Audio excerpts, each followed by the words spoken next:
Hello student, welcome back to my YouTube channel Student Study Point, and I hope that you all are fine.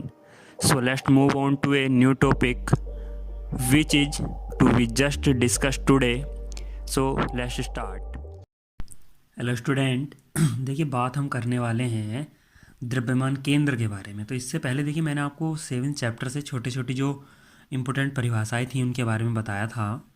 तो देखिए आज हम बात करने वाले हैं जो टॉपिक है द्रव्यमान केंद्र, तो काफ़ी ज़्यादा इम्पोर्टेंट है जिसके बारे में हमें पता भी होना चाहिए और आगे जब आप नेक्स्ट क्लासेज में जाएंगे तो इसका यूज भी होता है, कंपटीशन लेवल में भी इसका यूज होता है। ठीक है, तो देखिए सबसे पहले बात करते हैं इसकी डेफिनेशन की। तो डेफिनेशन है वह बिंदु जिस पर वस्तु का या निकाय का संपूर्ण द्रव्यमान केंद्रित रहता है द्रव्यमान केंद्र कहलाता है। ठीक है, देखिए जैसा आपको लिखा हुआ दिख भी रहा होगा ऊपर सबसे, वह बिंदु जिस पर वस्तु या निकाय का संपूर्ण द्रव्यमान केंद्रित रहता है द्रव्यमान केंद्र कहलाता है।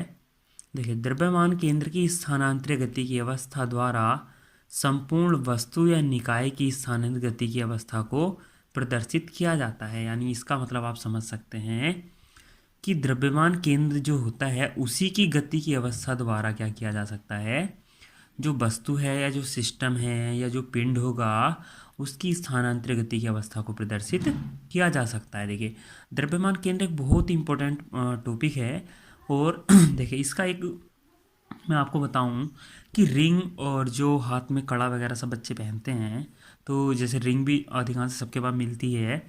तो देखिए अब रिंग एक ऐसी चीज़ है कि वो आप वृत्ताकार मान सकते हैं। ठीक है, एग्जाम्पल के तौर पे अब जब आप उसको वृत्ताकार मानते हैं तो आप उसका नॉर्मल सेंटर कहाँ देखते हैं उसके बिल्कुल केंद्र में होगा, यानी जहाँ उसका केंद्र हुआ होगा। अब द्रव्यमान केंद्र भी वही होता है क्योंकि रिंग का। ठीक है, तो अब देखिए सबसे इंपॉर्टेंट चीज़ इसकी ये है कि द्रव्यमान केंद्र तो है लेकिन वहाँ द्रव्यमान ही नहीं है। ठीक है, यानी रिंग का जो सेंटर है तो सेंटर तो वो हो गया, द्रव्यमान केंद्र तो बन गया, इसको हम सीएम लिखते हैं, सेंटर ऑफ मास। ठीक है, सीएम, लेकिन वहाँ द्रव्यमान उपस्थित ही नहीं है। आप ये देखिए, तो इसका मतलब है कि द्रव्यमान केंद्र एक ऐसा बिंदु है वस्तु के लिए कि वहाँ द्रव्यमान का उपस्थित होना कोई अनिवार्य नहीं है। ठीक है, तो हम द्रव्यमान केंद्र क्या होता है, द्रव्यमान केंद्र से क्या मतलब समझते हैं कि द्रव्यमान केंद्र क्या वह बिंदु किसी वस्तु का या सिस्टम का जहाँ पर क्या हो वस्तु का संपूर्ण द्रव्यमान कार्य करता हो या संपूर्ण द्रव्यमान क्या हो केंद्रित हो वस्तु का, तो क्या कहलाता है, द्रव्यमान केंद्र कहलाता है। ठीक है, दूसरे आगे बात करते हैं। देखिए अब यहाँ देखिए नीचे एक डायग्राम है ये, तो यहाँ मैंने बहुत सारे छोटे छोटे कण लिए हुए हैं M1 M2 M3 इस तरीके से। ठीक है, उनके लिए इसकी पोजीशन भी दी हुई है R1 R2 R3 करके। तो देखिए अगर हम बात करते हैं, देखिए लिखा हुआ है माना n कणों के निकाय में M1 M2 M3 व Mn द्रव्यमान के कणों की स्थितियाँ क्रमशः लिखी हुई हैं कि R1 R2 R3 Rn vector हों, तो निकाय के केंद्र का स्थिति सदिश निम्नलिखित प्रकार हम ज्ञात कर सकते हैं। ठीक है, ये क्या हुआ, सेंटर ऑफ मास को ज्ञात करने का मेथड हुआ, यानी एक तरीके का। ठीक है, तो क्या हुआ, देखिए आप सेंटर ऑफ मास जो हम निकालते हैं तो वो कैसे निकालते हैं, देखिए द्रव्यमान और जैसे कण हैं अलग अलग, आप समझ के चलिए जैसे अलग अलग कण हैं जो दिखा रखे हैं आपको M1 R1, ठीक है, M2 है, M1 ये है, M2 है, इस तरह से M1 है, R2 है, Mn है, Rn है, इस तरीके से आप मान सकते हैं। तो उसमें क्या होता है कि अब देखिए जैसे ये M1 R1 वेक्टर हुआ, M2 R2 वेक्टर हुआ, इसका मतलब क्या हुआ कि द्रव्यमान उस कण का और उस कण का स्थिति सदिश कहाँ से, इस जो आप ओरिजिन मान के चलते हो, यानी एक सेंटर मान सकते हो। ठीक है, कोई भी, तो यानी अब देखिए हर वस्तु के लिए ऐसा, हर पार्टिकल के लिए एक ऐसा बिंदु होता है जिसके चारों ओर वो गति कर रहा होगा, जिसका हमने घूर्णन गति के बारे में पढ़ा था, जिसके बारे में। तो यानी जो कण जितने द्रव्यमान का और वो जितनी दूरी पर उस कण से, जिस कण के परिधि चारों ओर घूम रहा है, उस कण से कितनी दूरी पर गति कर रहा है, इन दोनों का गुणनफल करके हम पूरे सिस्टम के लिए हर एक कण का इस प्रकार निकाल लेते हैं। M1 R1, M2 R2 हुआ, M3 R3 हुआ।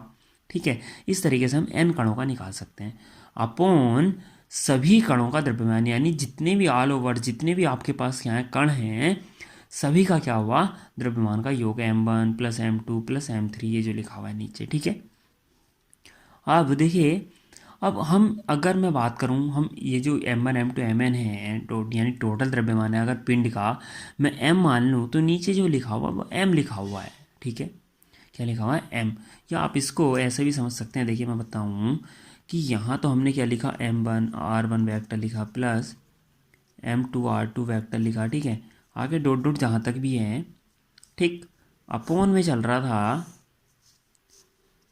m1 plus m2 dot dot जहाँ तक भी है। तो इसको देखिए, एक एडिंग सिग्मा होता है इस तरीके का, ठीक है। यहाँ अब ऊपर वाला टर्म किस फॉर्मेट में है, एम आर के फॉर्मेट में, और नीचे एम के फॉर्मेट में, ठीक है। तो अब देखिए, एक ऐसा वेरिएबल चाहिए कि कण कितने थे, एन कण तक हैं, यानी हमारे पास एन तक ये सीरीज चल रही है। तो यानी फाइनल कहाँ तक जाना है, एन तक जाना है, और कहाँ से जाना है, वन से जाना है। तो हमें क्या करना पड़ेगा, एक ऐसा वेरिएबल लेना पड़ेगा जो अगर हम यहाँ उसके लिए वैल्यू रखते चले जाएं एम आर और एम में, तो ऊपर वाली लाइन प्राप्त होती चली जाए, यानी m1। तो यानी यहाँ मैं एक ऐसा आई वेरिएबल लिखता हूँ जो इस फॉर्मेट को मेरे को देगा। तो i बराबर 1 से n तक, ये अगर मैं यहाँ वैल्यू रखता हूँ तो मेरे पास यही इक्वेशन दोबारा बन के आ जाएगी, ठीक है। इसको योगात्मक सिग्मा भी बोलते हैं। तो आप इसको अब अगर ओपन करते तो ऐसा आ जाएगा, या इसको आप शॉर्ट फॉर्म में ऐसा लिख सकते हैं। इसको एक तरीके से वो लिख सकते हैं, आप अगर इस एम आई को यहाँ से हटाना चाहें तो आप इस चीज़ को यहाँ से हटा दीजिएगा, और पिंड का टोटल द्रव्यमान आप अगर कैपिटल एम मान लें तो ये कैपिटल एम आ जाएगा आपका बाहर, ठीक है। समझ में आया इतना, तो क्लियर। अब आगे देखिए, बात करते हैं आगे। तो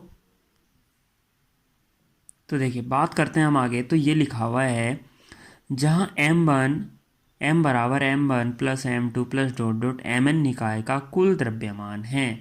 तो यही चीज़ मैं आपसे बात कर रहा था, ये जो मैंने लिखा था कि आप इस चीज़ को यहाँ से हटाकर आप इस तरह से भी इसको फॉर्मेट में लिख सकते हैं।